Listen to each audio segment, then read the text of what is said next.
ប្រគុណ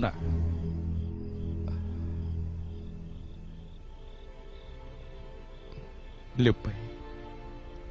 លោកកុំឆ្ងល់អី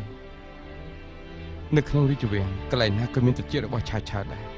មានតែបង្គន់ទេទើបជាកន្លែងសុវត្ថិភាពជាងគេលោកមើលកន្លែងនេះទៅ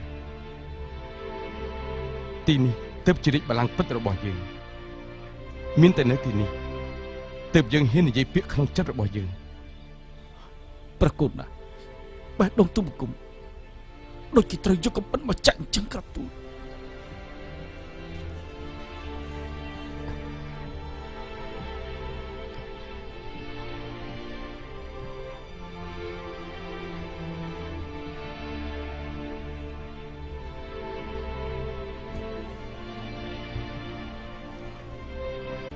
លោកដឹងទេ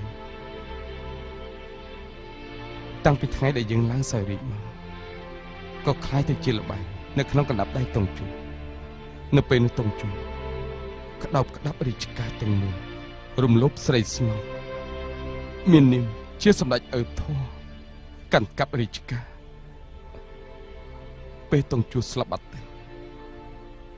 យើងធ្លាក់ចូលក្នុងដៃអាចោលលីគុកទៀតពួកគេរឹតតែសាហាវដូចខ្លាចចកលំបាកទើបនៅក្រោមផែនការរបស់លោកអ៊ំតុកឆារត់ចេញពីឆាងអាតែត្រូវឆាឆាចាប់មកដល់ស៊ីឆាងនេះទៀតប្រគុណមានពាក្យជាចាំរំថាលោកឧបរាជាគ្រប់ព្រះអង្គខ្លាំងណាស់តើមែនទេសុបដីគេនិយាយត្រូវឆាឆាមិនដែលធ្វើអប់យើងទេរាល់ខែរាល់រដូវគាត់យកសម្លៀកបំពាក់និងម្ហូបអាហារមកថ្វាយយើងមិនចេះអស់ប៉ុន្តែគាត់កាន់កាប់រាជការជិះជាន់លើក្បាលយើងឃុំយើងនៅក្នុងទ្រុងមាសនេះចាប់ស្ដេចគម្រាមមន្ត្រីម្យ៉ាងទៀតឲ្យតែមានឱកាសមកគាត់ប្រកាសជាដណ្ដើមរាជបល្ល័ង្កសម្រាប់យើងឲ្យធ្វើជាស្ដេចប្រពន្ធឡើយឆាឆាមាននាមជាអបរាយការពិតគឺជាចៅហាន់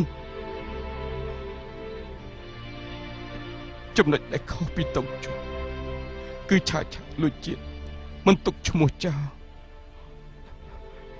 ចំពោះខាងក្រៅបែរជាបង្ហាញថាគាត់គឺសសរទ្រូងរាជការហាន់មានគុណសម្បត្តិធំណាស់អាចចៅឆាឆាលួចជាតិឆ្លាតជាងតុងជូរាប់ពាន់ដងទៅទៀត